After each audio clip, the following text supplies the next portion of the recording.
അപ്പോൾ കഴിഞ്ഞ വീഡിയോയിൽ നമ്മൾ ഡിസ്കസ് ചെയ്തിരുന്നത് ലോഗിന്റെ കാൽക്കുലേഷൻസ് ആയിരുന്നു. കോൺസെൻട്രേഷൻ ഓഫ് H+ തന്നാൽ എങ്ങനെ pH കാണാം, കോൺസെൻട്രേഷൻ ഓഫ് OH- തന്നാൽ എങ്ങനെ pH pOH ഒക്കെ കാണാം എന്നതായിരുന്നു. ഈ വീഡിയോയിൽ നമ്മൾ ചെയ്യാൻ പോകുന്നത് ഇതിന്റെ നേരെ റിവേഴ്സ് ആണ്. ഒരു വാല്യൂ തന്നാൽ എങ്ങനെ അതിന്റെ ആന്റിലോഗ് കാണാം, അല്ലെങ്കിൽ pH തന്നാൽ എങ്ങനെ അതിന്റെ കോൺസെൻട്രേഷൻ ഓഫ് H+ കാണാം, pOH തന്നാൽ എങ്ങനെ അതിന്റെ കോൺസെൻട്രേഷൻ ഓഫ് OH- കാണാം എന്നതൊക്കെയാണ്. അപ്പൊ ആദ്യമായിട്ട് നിങ്ങളോട് ഓർമ്മപ്പെടുത്താനുള്ളത്, ഇതിനു മുമ്പ് നമ്മൾ 2 വീഡിയോ ചെയ്തിട്ടുണ്ട്. ലോഗ് കാൽക്കുലേഷൻസ് എങ്ങനെ ചെയ്യാമെന്നൊരു വീഡിയോ ചെയ്തിട്ടുണ്ട്. pH pOHന്റെ കാൽക്കുലേഷൻസ് ഒരു വീഡിയോ ആയിട്ട് ചെയ്തിട്ടുണ്ട്. അപ്പൊ നിങ്ങൾ ആ വീഡിയോസ് കണ്ടിട്ടില്ലെങ്കിൽ അത് കണ്ടതിന് ശേഷം ഇവിടേക്ക് വന്നാൽ ഒന്നുകൂടി നന്നായിട്ട് മനസ്സിലാവും. എനിവേ, നമുക്ക് ആന്റിലോഗ് കാണാനാണെങ്കിലും ലോഗിന്റെ വാല്യൂസ് നിർബന്ധമായും നമ്മുടെ മനസ്സിലുണ്ടായിരിക്കണം. അതെങ്ങനെ പഠിക്കണം, എത്രയാണ് അതിന്റെ വാല്യൂ എന്നതൊക്കെ നമ്മൾ കഴിഞ്ഞ വീഡിയോയിൽ നന്നായി പറഞ്ഞിട്ടുണ്ട്. എന്നാലും ഈ വീഡിയോയുടെ ആവശ്യത്തിന് വേണ്ടി ഞാൻ ഇവിടെ ലോഗിന്റെ വാല്യൂസ് ഒന്നുകൂടി ഒന്ന് എഴുതി വെക്കാം. അതായത് 1 മുതൽ 10 വരെയുള്ള സംഖ്യകൾക്കാണ് നമ്മൾ ലോഗ് വാല്യൂ പഠിക്കേണ്ടത്. അപ്പൊ 1, 2, 3, 4, 5, 6, 7, 8, 9, 10. 10 വരെയുള്ള ആളുകളുടെ ലോഗ് വാല്യൂ നിങ്ങൾ അറിഞ്ഞിരിക്കണം. ലോഗ് 1 വന്നാൽ, ഇയാൾക്ക് ഇവിടെ ലോഗ് വന്നാൽ അതിന്റെ വാല്യൂ ഇവിടെ ഞാൻ എഴുതുന്നുണ്ട്. Log 1 = 0, log 2.3, log 3.5, log 4.6, log 5.7, log 6.8, log 7.85, log 8.9, log 9.95 and log 10 = 1. ഇത്രയും വാല്യൂ ഇതെങ്ങനെ പഠിക്കണം, സിമ്പിൾ ആയിട്ട് പഠിക്കാനുള്ള വഴിയൊക്കെ നമ്മൾ കഴിഞ്ഞ വീഡിയോയിൽ പറഞ്ഞിട്ടുണ്ട്. ഇത്രയും വാല്യൂ നമ്മുടെ മനസ്സിലുണ്ടെങ്കിലേ നമുക്ക് അതിന്റെ ആന്റി ലോഗും കാണാൻ പറ്റും. ഉദാഹരണത്തിന് ഞാൻ പറയുകയാണ്, ഒരു ലോഗ് വാല്യൂ 0.6 ആണെന്ന് പറഞ്ഞാൽ, ലോഗ് വാല്യൂ 0.6 ആണെന്ന് പറഞ്ഞാൽ അതിന്റെ ആന്റി ലോഗ് 4 ആയിരിക്കും. ലോഗ് 4 = 0.6 ആണ്. അതെങ്ങനെ മനസ്സിലായി? അത് ഈ ടേബിളിൽ നമുക്ക് മനസ്സിലായി. ലോഗ് 4 = 0.6. അങ്ങനെയാണെങ്കിൽ ആന്റി ലോഗ് 0.6 = 4 ആയിരിക്കും. ഈ ലോഗിനെ നേരെ നമ്മൾ അപ്പുറം കൊണ്ടുപോയാൽ, ഈക്വൽ ടുവിന്റെ അപ്പുറത്തേക്ക് ലോഗ് മാറുമ്പോൾ നമുക്ക് വരുന്ന ടേമാണ് ആന്റി ലോഗ്. അപ്പൊ ആന്റി ലോഗ് 0.6 ഇവിടെ ഉള്ള വാല്യൂ 4. അപ്പൊ ഞാൻ ഇതിന്റെ ഒക്കെ ആന്റി ലോഗ് ചോദിച്ചാൽ ആൻസർ ഈ വാല്യൂ ആയിരിക്കും. Anti log 0.8, answer 6. Anti log 0.9, answer 8. Anti log 1, answer 10.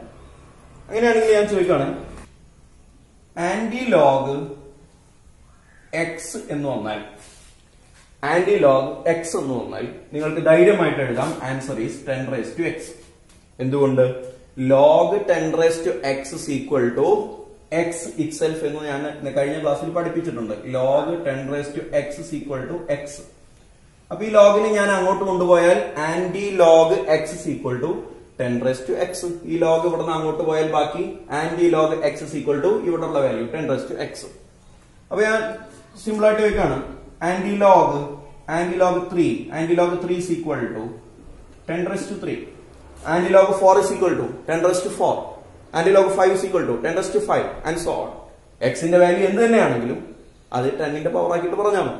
അപ്പൊ ഇവിടെയുള്ള വാല്യൂസിന്റെ ആന്റി ലോഗ് ചോദിച്ചാൽ നേരെ 1 മുതൽ 10 വരെ ഞാൻ ഇവിടെ എഴുതി വെച്ച സംഖ്യകൾ പറയണം. അതെങ്ങനെ പറയണം? മനസ്സിലുണ്ടാവണം, നന്നായി പഠിക്കണം. ഈ ഒരു ടേം, ഈ ഒരു ടേബിൾ നമ്മൾ നന്നായിട്ട് പഠിച്ചാലല്ലാതെ ആന്റി ലോഗ് നമുക്ക് കാൽക്കുലേറ്റ് ചെയ്യാൻ പറ്റൂല.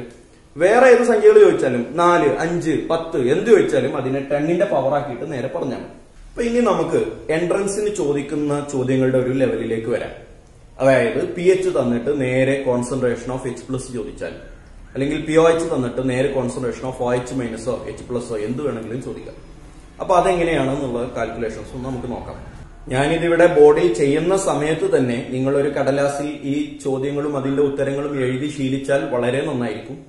ഈ വീഡിയോയുടെ അവസാനത്തിൽ നിങ്ങൾക്ക് വേണ്ടി ഞാൻ ഒരു 4-5 ക്വസ്റ്റ്യൻസ് ഇൻക്ലൂഡ് ചെയ്തിട്ടുണ്ട്. അത് നിങ്ങൾ നിർബന്ധമായും ഒറ്റയ്ക്കിരുന്ന് ചെയ്യുകയും അത് പേഴ്സണലായിട്ട് ഞങ്ങൾക്ക് വാട്സപ്പ് ചെയ്യുകയും ചെയ്യുക. അതിൽ എന്തെങ്കിലും തെറ്റുണ്ടെങ്കിൽ, അല്ലെങ്കിൽ എന്തെങ്കിലും നിങ്ങൾക്ക് ഡൗട്ട് ഉണ്ടെങ്കിൽ ഞങ്ങളുമായി കോൺടാക്ട് ചെയ്യാവുന്നതാണ്. എനിവേ, നമുക്ക് ക്വസ്റ്റ്യനിലേക്ക് കടക്കാം. ക്വസ്റ്റ്യനിലേക്ക് കടക്കും മുമ്പ് ഞാൻ കഴിഞ്ഞ വീഡിയോയിൽ പറഞ്ഞിട്ടുള്ളതും നിങ്ങളിപ്പോൾ മനസ്സിൽ നന്നായി ഉൾക്കൊണ്ടിട്ടുള്ളതുമായ ഒരു 3 ഇക്വേഷൻസ് ഉണ്ടായിരുന്നു. pH = -log concentration of H+, pOH =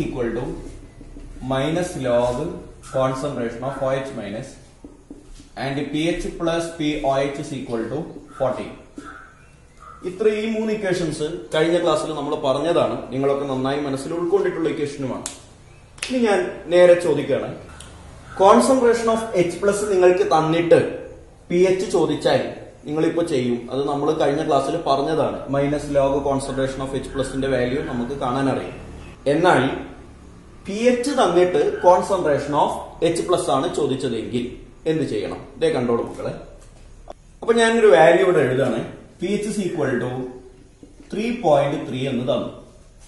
ഒരു വാല്യൂ കൂടി തരാം. pH is equal to 5.2 എന്ന് തന്നു.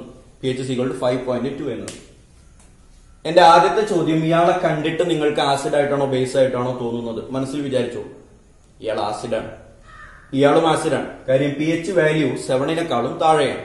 pH വാല്യൂ 7-നേക്കാളും താഴെയാണെങ്കിൽ ആസിഡും 7-നേക്കാളും മുകളിലാണെങ്കിൽ ബേസുമാണ് എന്നാണല്ലോ നമ്മെ പഠിപ്പിച്ചിട്ടുള്ളത്. അപ്പൊ ഇത് 7-നേക്കാളും താഴെ ആയതുകൊണ്ട് ഇത് അസിഡിക് നേച്ചറുള്ള ആളുകളാണ്. നമുക്ക് ഏതായാലും നമ്മുടെ കണക്കിലേക്ക് പോകാം. pH തന്നിട്ടുണ്ട്. ഇതിന്റെ കോൺസെൻട്രേഷൻ ഓഫ് H+ എത്ര എന്നുള്ളതാണ് ചോദ്യം. കോൺസെൻട്രേഷൻ ഓഫ് H+ നിങ്ങൾ കാണണം. കോൺസെൻട്രേഷൻ ഓഫ് H+ എത്ര എന്നതാണ് ചോദ്യം. ഇവിടെയും കോൺസെൻട്രേഷൻ ഓഫ് H+ നിങ്ങൾ കണ്ടെത്തണം. അപ്പൊ അതിനു മുമ്പ് ഞാൻ ഈ 3.3യെ ഞാനൊരു ചെറിയ മാറ്റം വരുത്തും. ആദ്യം ഞാൻ ആ മാറ്റം കാണിച്ചു തരാം. എന്നിട്ട് ഞാൻ നിങ്ങൾക്ക് പറഞ്ഞുതരാം ഞാൻ എന്താണ് ചെയ്തത് എന്ന്. നിങ്ങളും എന്റെ കൂടെ ചെയ്തു വരികയാണെങ്കിൽ പെട്ടെന്ന് മനസ്സിലാവും. അപ്പൊ ഞാൻ ഇയാളെ ചെയ്യാൻ പോകുന്ന മാറ്റം ഇതാണ്. കണ്ടോളൂ മക്കളെ. ഇതിനെ ഞാൻ 3.3 എന്നതിനെ ഞാൻ 4 bar 0.7 എന്നാക്കി. എന്താണ് ഞാൻ ആക്കിയത്? 4 bar 0.7. അപ്പൊ എങ്ങനെയാണ് 3.3 എന്ന വാല്യൂവിനെ ഞാൻ 4 bar 0.7 ആക്കി മാറ്റിയത് എന്നാണ് ഞാൻ അടുത്തത് പറയാൻ പോകുന്നത്. വളരെ സിമ്പിൾ ആണ് മക്കളെ, സൂക്ഷിച്ചു നോക്കിക്കൊള്ളണേ. ഇവിടെ 2 ടേമാണുള്ളത്. ഒന്ന് 3, പിന്നെ ഒരു പോയിന്റ് കഴിഞ്ഞിട്ട് രണ്ടാമത്തെ 3. ഇതിനെങ്ങനെയാണ് ഞാൻ 4 bar 0.7 ആക്കിയത് നോക്കിക്കൊള്ളണേ. ആദ്യത്തെ 3നെ ഞാൻ 1 കൂട്ടി. 3 + 1 4 ആണല്ലോ. എന്നിട്ട് മുകളിൽ ഒരു ബാർ ഇട്ടു. എന്താണ് ആ ബാർ എന്നൊക്കെ നമുക്ക് കുറച്ച് കഴിഞ്ഞാൽ പെട്ടെന്ന് മനസ്സിലാകും. അത് വിട്ടേക്കും. ഒരു ബാർ ഇട്ടു. നിങ്ങളും അങ്ങനെ ചെയ്യും. അടുത്തത് രണ്ടാമത്തെ 3ലേക്ക് എത്ര കൂട്ടിയാലാണ് 10 ആവുക എന്ന് കാൽക്കുലേറ്റ് ചെയ്തു. അതായത് 10ൽ നിന്ന് 3 കുറച്ചു. 10 - 3 എത്രയാണ്? 7. അപ്പൊ അങ്ങനെയാണ് ഈ 2 ഡിജിറ്റ് എനിക്ക് കിട്ടിയത്. ഒന്നുകൂടി പറയാം. ഫസ്റ്റ് ഡിജിറ്റിന്റെ കൂടെ 1 കൂട്ടിയിട്ട് ബാർ ഇട്ടു. രണ്ടാമത്തെ ഡിജിറ്റ് 10ൽ നിന്ന് മൈനസ് ചെയ്തു, പോയിന്റിന് ശേഷം ഇട്ടു. ഇനി കോൺസെൻട്രേഷൻ ഓഫ് H+ കാണാൻ വളരെ സിമ്പിൾ ആണ് മക്കളെ, നോക്കിക്കൊള്ളണേ. അപ്പൊ ഇതിനെ എങ്ങനെയാണ് കോൺസെൻട്രേഷൻ ഓഫ് H+ ആക്കി മാറ്റുക എന്നതാണ് ഇനി പറയാൻ പോകുന്നത്. മക്കളെ നോക്കിക്കൊള്ളണേ. 4 ബാർ എന്ന് പറഞ്ഞാൽ അത് × 10⁻⁻4 എന്ന് എഴുതുക.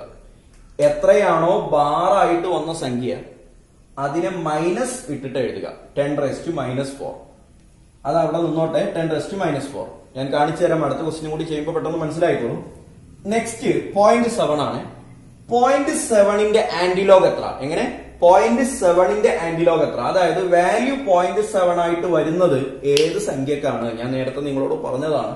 0.7ന്റെ ആന്റിലോഗ് 5 ആണ്. Therefore the value is 5 × 10⁻⁻4. അപ്പൊ 0.7 നോക്കി, 0.7നെ നോക്കി. രണ്ടാമത്തെ ഡിജിറ്റിനെ ആദ്യം നോക്കിയാൽ വളരെ എളുപ്പമായിരിക്കും. രണ്ടാമത്തെ ഡിജിറ്റ് 0.7 ആണ്. അതിന്റെ ആന്റിലോഗ് 5 ആണ്. പിന്നെ ഇവിടെ എത്രയാണോ സംഖ്യ അതിനെ 10ന്റെ പവർ ആക്കിയിട്ട് മൈനസ് ഇട്ട് എഴുതുക. വളരെ സിമ്പിൾ ആണ്. ഞാനിത് ഇതും കൂടി പെട്ടെന്നൊന്ന് ചെയ്തു തരാം. നോക്കിക്കൊള്ളേ. ഫസ്റ്റ് ഡിജിറ്റിലേക്ക് 1 കൂട്ടുക. അപ്പൊ എത്രയായി? 6 ആയി. അതിനെ ബാർ ഇട്ടു, പോയിന്റ് ഇട്ടു. രണ്ടാമത്തെ ഡിജിറ്റ് 10ൽ നിന്ന് കുറക്കുക. അപ്പൊ എത്രയായി? 0.8 എന്നായി. Next concentration of H+ calculate ചെയ്യാൻ ഇതേ ബാർ 6 എന്ന് വന്നാൽ × 10⁻⁻6 എന്ന് എഴുതുക. 0.8 ഏതിന്റെ ആന്റിലോഗ് ആണ്? ഇതേ ഇവിടെയാണ് 0.8 കിടക്കുന്നത്. അത് ഏതിന്റെ ആന്റിലോഗ് ആണ്? 6ന്റെ ആന്റിലോഗ് ആണ്. 6 × 10⁻⁻6. അപ്പൊ നമുക്ക് അടുത്തൊരു 3 ക്വസ്റ്റ്യനിലേക്ക് പോയി നോക്കാം. പെട്ടെന്ന് ഞാൻ ചെയ്തു തരാം. നിങ്ങൾക്ക് ഞാൻ നേരത്തെ പറഞ്ഞു മനസ്സിലായിട്ടുണ്ടെങ്കിൽ പെട്ടെന്ന് തന്നെ ഇതിന്റെ ആൻസർ എന്റെ കൂടെ ചെയ്യാൻ പറ്റും. pH is equal to 1.1. ചെയ്യേണ്ടത് എന്താണ്? ഫസ്റ്റ് ഡിജിറ്റിനെ 1 കൂട്ടുക. അപ്പൊ 2 ആയി, ബാർ ഇട്ടു. രണ്ടാമത്തെ ഡിജിറ്റ് 10ൽ നിന്ന് കുറക്കുക, 9. അപ്പൊ എത്രയാണോ ബാർ വന്നത്, അപ്പൊ ഇവിടുത്തെ കോൺസെൻട്രേഷൻ ഓഫ് H+ ആണ് ചോദിക്കുന്നത്. Concentration of H+ is equal to എത്രയാണോ ബാർ വന്നത് അത് 10ന്റെ പവർ ആക്കി മൈനസ് ആക്കി ഇടുക. 10⁻². 0.9 ആരുടെ ആന്റിലോഗ് ആണ്? 0.9 8ന്റെ ആന്റിലോഗ് ആണ്. 8 × 10⁻². നെക്സ്റ്റ് pH 6.7 ആണ്. അപ്പൊ ഇതിനെ ഞാൻ എനിക്ക് ആവശ്യമുള്ള ഒരു ടൈമിലേക്ക് മാറ്റുന്നു. ഒന്നുകൂടി പറയുന്നു. 6ലൂടെ 1 കൂട്ടുക. അപ്പൊ 7 ആയി, ബാർ ഇട്ടു. പോയിന്റ് 7നെ 10ൽ നിന്ന് കുറക്കുക. അപ്പൊ 0.3 എന്ന് വന്നു. എത്രയാണോ ബാർ വാല്യൂ അതിനെ 10⁻⁻⁻ ആക്കിയിട്ട് എഴുതുക. അപ്പൊ 10⁻⁻7 ആയി. 0.3 എന്ന് പറയുന്നത് ആരുടെ ആന്റിലോഗ് ആണ്? 2ന്റെ ആന്റിലോഗ് ആണ്. 2 × 10⁻⁻7 കഴിഞ്ഞു. ലാസ്റ്റ് ഒന്നുകൂടി ഞാൻ ചെയ്തുതരാം. pH is equal to 2.15. അപ്പൊ അതിനെ ഞാൻ എനിക്ക് ആവശ്യമുള്ള ടൈമിലേക്ക് മാറ്റുന്നു. 3.85. അപ്പൊ മക്കളെ ചിലർക്ക് ഡൗട്ട് ഉണ്ടാവും, 15 എന്ന് പറഞ്ഞാൽ 15 ആണല്ലോ. 15 എങ്ങനെ 10ൽ നിന്ന് കുറക്കുക? അല്ല, 15നെ കുറക്കേണ്ടത് 10ൽ നിന്നല്ല, 100ൽ നിന്ന് കുറക്കണം. അതായത് ഇവിടെ ഒരു നമ്പർ അല്ലേ ഉള്ളൂ, 7. അപ്പൊ 10ൽ നിന്ന് കുറക്കുക. ഇവിടെ 2 നമ്പർ ഉണ്ട്, 15, 15. അപ്പൊ 100ൽ നിന്ന് കുറക്കും. 100ൽ നിന്ന് 15 കുറച്ചു കഴിഞ്ഞാൽ 85 വരും. 3.85. വളരെ സിമ്പിൾ ആണ്, നോക്കിക്കോളണേ. അപ്പൊ 3 ബാർ എന്ന് വന്നാൽ 10⁻⁻3. 0.85 ദേ ഇയാളുടെ ആന്റിലോഗ് ആണ്, 7ന്റെ. അപ്പൊ 7 × 10⁻⁻3. 7 × 10⁻⁻3. അപ്പൊ നമ്മൾ ഒരുപാട് ക്വസ്റ്റ്യൻസ് ചെയ്തു. ഈ ചെയ്തത് ശരിയാണോ എന്നതൊന്നുകൂടി ചെക്ക് ചെയ്യണം. അതായത് pH വാല്യൂ 1.1 ഞാൻ നേരത്തെ ചെയ്ത ക്വസ്റ്റ്യൻ ആണ്. 1.1 തന്നിട്ടുണ്ട്. അപ്പൊ അതിനെ ഞാൻ എന്റെ ബാർ വാല്യൂയിലേക്ക് മാറ്റി. എന്നിട്ട് അതിന്റെ കോൺസെൻട്രേഷൻ ഓഫ് H+ കണ്ടു. അപ്പൊ എനിക്ക് 8 × 10⁻²എന്ന് നേരത്തെ ആൻസർ കിട്ടി. അപ്പൊ ഈ ചെയ്തത് ശരിയാണോ എന്ന് നമ്മൾ എങ്ങനെ ചെക്ക് ചെയ്യാം? കോൺസെൻട്രേഷൻ ഓഫ് H+ 8 × 10⁻² എന്ന് നിങ്ങൾക്ക് തന്നാൽ അതിനെ ഈ ഇക്വേഷൻ പ്രകാരം നിങ്ങൾ pH കണ്ടാൽ അത് 1.1 തന്നെ വരുന്നുണ്ടോ എന്ന് നമുക്കൊന്ന് ചെക്ക് ചെയ്ത് നോക്കാം. ഇതേ കണ്ടോളൂ മക്കളെ, concentration of H+ is equal to 8 × 10⁻². Therefore pH is equal to -log 8 × 10⁻². അതെങ്ങനെ മനസ്സിലായി? pH is equal to -log concentration of H+. Concentration of H+ ന്റെ വാല്യൂ നേരെ എഴുതി. എന്നിട്ട് ഇതിനെ കാൽക്കുലേറ്റ് ചെയ്യേണ്ട എളുപ്പ വഴികളൊക്കെ ഞാൻ കഴിഞ്ഞ വീഡിയോയിൽ പറഞ്ഞിട്ടുണ്ട്. ഇവിടെയുള്ള 2നെ എടുത്ത് എഴുതുക. 2 - log 8 എന്ന് വന്നു. log 8ന്റെ വാല്യൂ നമുക്കറിയാം 0.9 ആണെന്ന്. അപ്പൊ 2 - 0.9. 2ൽ നിന്ന് 0.9 പോയാൽ ആൻസർ is equal to 1.1. ഇതേ കണ്ടോ, pH 1.1 എന്ന് നമുക്ക് തിരിച്ച് ചെയ്ത് നോക്കിയാൽ ആൻസർ കിട്ടുന്നുണ്ട്. അപ്പൊ നമ്മുടെ ഈ മെത്തേഡ് കറക്റ്റ് ആണ്. നിങ്ങൾ 2-3 ക്വസ്റ്റ്യൻസ് ഞാൻ ഇതിന്റെ അവസാനത്തിൽ നിങ്ങൾക്ക് ക്വസ്റ്റ്യൻ തരുന്നുണ്ട്. 2-3 ക്വസ്റ്റ്യൻസ് നിങ്ങളൊന്ന് ചെയ്ത് പഠിച്ചാൽ ഈ കൺസെപ്റ്റ് നമുക്ക് റെഡിയാക്കാവുന്നേ ഉള്ളൂ. ഇതുമായി ബന്ധപ്പെട്ട ഏത് ക്വസ്റ്റ്യൻ വേണമെങ്കിലും നമുക്ക് വളരെ ധൈര്യത്തോടെ നമുക്ക് അപ്രോച്ച് ചെയ്യാനും പറ്റും. ഇനിവേ ഇപ്പൊ നമ്മൾ pHന്റെ വാല്യൂ 7ന്റെ താഴെയുള്ള ആളുകളെയാണ് തന്നത്. അതായത് അവരൊക്കെ ആസിഡ് ആണ് നടന്നത്. ഇനി pHന്റെ വാല്യൂ 7നേക്കാളും മുകളിലുള്ള ആളുകൾ തന്നാൽ എങ്ങനെ ചെയ്യാം? ഇതേപോലെയൊക്കെ തന്നെ ചെയ്യാം. എന്നാലും 2-3 ക്വസ്റ്റ്യൻ ഒന്ന് ചെയ്ത് നോക്കാം. അപ്പൊ ഒരു ആൽക്കലൈൻ pH വാല്യൂ, അതായത് 7നേക്കാളും കൂടുതൽ, ഒരു എക്സാമ്പിൾ പറയാം. pH is equal to 12.5 ആണെന്ന് വിചാരിച്ചു. pH എത്രയാണ്? 12.5. മക്കളെ 12.5 എന്ന് പറഞ്ഞാൽ 7നേക്കാളും മുകളിലാണല്ലോ. ഇയാൾ ആസിഡ് ആണോ ബേസ് ആണോ? ബേസ് ആണ്. ബേസ് ആകുമ്പോൾ അതിലെ കോൺസെൻട്രേഷൻ ഓഫ് H+ ആണോ കോൺസെൻട്രേഷൻ ഓഫ് OH- ആണോ നമ്മളോട് ചോദിക്കാൻ ചാൻസ് കൂടുതൽ? Of course concentration of OH- ആയിരിക്കും. കാര്യം ബേസ് ആണല്ലോ. ബേസിൽ കോൺസെൻട്രേഷൻ ഓഫ് OH- ആയിരിക്കുമല്ലോ കൂടുതൽ. അപ്പൊ ക്വസ്റ്റ്യൻ ഇതാണ്, കോൺസെൻട്രേഷൻ ഓഫ് OH- എത്ര? അതാണ് നിങ്ങൾ കാണേണ്ടത്. മക്കളെ തന്നിരിക്കുന്നത് pH ആണ്, ചോദിച്ചിരിക്കുന്നത് കോൺസെൻട്രേഷൻ ഓഫ് OH- ആണ്. അപ്പൊ ആദ്യം നിങ്ങൾ ചെയ്യേണ്ടത് pHൽ നിന്ന് pOH കാണണം. എങ്ങനെയാണ് മക്കളെ pHും pOHും തമ്മിലുള്ള റിലേഷൻ? pHും pOHും തമ്മിൽ കൂട്ടിയാൽ 14 കിട്ടും. അപ്പൊ pH തന്നിട്ടുണ്ട്, pOH ചോദിച്ചാൽ 14ൽ നിന്ന് മൈനസ് ചെയ്താൽ മതി. Therefore pOH is equal to 14 minus pH. എത്രയാണ് pH? 12.5. 14ൽ നിന്ന് 12.5 പോയാൽ ബാക്കി 1 ഉണ്ടാവും, 1.5. 14 മൈനസ് 12.5 is equal to 1.5. ഈ 1.5നെയാണ് ഞാൻ നേരത്തെ പറഞ്ഞ മെത്തേഡിലേക്ക് മാറ്റേണ്ടത്. അതായത് കോൺസെൻട്രേഷൻ ഓഫ് OH- ആണല്ലോ ചോദിച്ചത്. അപ്പൊ pOHന്റെ വാല്യൂവിനെ നിന്നാണ് നമ്മൾ ആന്റി ലോഗ് കാൽക്കുലേഷൻസ് ചെയ്യേണ്ടത്. 1.5നെ ഞാൻ നേരത്തെ പറഞ്ഞ മെത്തേഡിലൂടെ ഇതിനെ ഞാൻ ബാർ വാല്യൂ ആക്കി മാറ്റിയാൽ 1ലൂടെ 1 കൂട്ടിയാൽ 2 വരും. അതിന് ബാർ ഇട്ട് കൊടുത്തു, പോയിന്റ് അതുപോലെ ഇട്ടു. 10ൽ നിന്ന് 5 കുറച്ചാൽ ബാക്കി 5 ഉണ്ടാവും. ഇത്രയുമാണ് നേരത്തെ ചെയ്ത കാര്യങ്ങളൊക്കെ തന്നെ. അങ്ങനെയാണെങ്കിൽ ബാർ വാല്യൂ 10ന്റെ പവർ ആക്കിയിട്ട് മൈനസ് ഇട്ട് കൊടുക്കുക. 10⁻². 0.5 ആരുടെ ആന്റിലോഗ് ആണ്? ദേ കണ്ടോളൂ, 0.5 3യുടെ ആന്റിലോഗ് ആണ്. അപ്പൊ 3 × 10⁻². അപ്പൊ 3 × 10⁻² is the concentration of OH-. ഒന്നുകൂടി ആവർത്തിക്കുന്നു. pH തന്നു, കണ്ടപ്പോ മനസ്സിലായി ഇത് ബേസ് ആണ്, ആസിഡ് അല്ല. അപ്പൊ കോൺസെൻട്രേഷൻ ഓഫ് OH- ആണ് ചോദിക്കുക. കോൺസെൻട്രേഷൻ ഓഫ് OH- ചോദിച്ചു. അപ്പൊ pHനെ നിങ്ങൾ pOHലേക്ക് മാറ്റണം. എങ്ങനെ മാറ്റണം? 14ൽ നിന്ന് സിമ്പിൾ ആയിട്ട് കുറച്ചാൽ മതി, 1.5 കിട്ടി. എന്നിട്ട് എന്ത് ചെയ്യണം? അതിനെ ബാർ വാല്യൂയിലേക്ക് മാറ്റണം. 1.5നെ ബാർ വാല്യൂയിലേക്ക് മാറ്റി 2 ബാർ 0.5 എന്ന് കിട്ടി. എന്നിട്ട് അതിനെ കോൺസെൻട്രേഷൻ ഓഫ് OH- എന്നുള്ള ആന്റി ലോഗരിതത്തിലേക്ക് എഴുതിയപ്പോൾ 3 × 10⁻² എന്ന ആൻസർ കിട്ടി. മനസ്സിലായി എന്ന് വിചാരിക്കുന്നു. അപ്പൊ ചൂടാറും മുമ്പ് നമുക്ക് ഒരു ക്വസ്റ്റ്യൻ കൂടി ചെയ്തു നോക്കാം. pHന്റെ വാല്യൂ 8.8 ആണ്. pHന്റെ വാല്യൂ 8.8 ആണ്. ഇതിൽ നിന്ന് നിങ്ങൾ മനസ്സിലാക്കി 8.8 ആകുമ്പോൾ ആസിഡ് ആണോ ബേസ് ആണോ? ബേസ് ആണ്. അപ്പൊ നിങ്ങളോട് എന്ത് ചോദിച്ചു? കോൺസെൻട്രേഷൻ ഓഫ് OH മൈനസ് ചോദിച്ചു. കോൺസെൻട്രേഷൻ ഓഫ് OH മൈനസ് എത്ര എന്നാണ് ക്വസ്റ്റ്യൻ. അപ്പൊ ആദ്യം എന്ത് ചെയ്യണം? pH ൽ നിന്ന് POH കാണണം. POH is equal to 14 minus pH. pH 8.8 എന്ന് തന്നു. 14 നിന്ന് 8.8 കുറക്കണം. Answer is 5.2. അതെങ്ങനെ മനസ്സിലായി? അതങ്ങനെ മനസ്സിലായി. 14 നിന്ന് 8.8 കുറച്ചപ്പോൾ 5.2. ഇനി അതിന്റെ ബാർ വാല്യൂ ഞാൻ ഇതാ ചെയ്യാൻ പോവാണ്. ബാർ വാല്യൂ 5.2ന്റെ ബാർ വാല്യൂ എഴുതുമ്പോൾ അത് 6 ബാർ 0.8 എന്നുണ്ടാകും. മനസ്സിലായിട്ടുണ്ടാകും.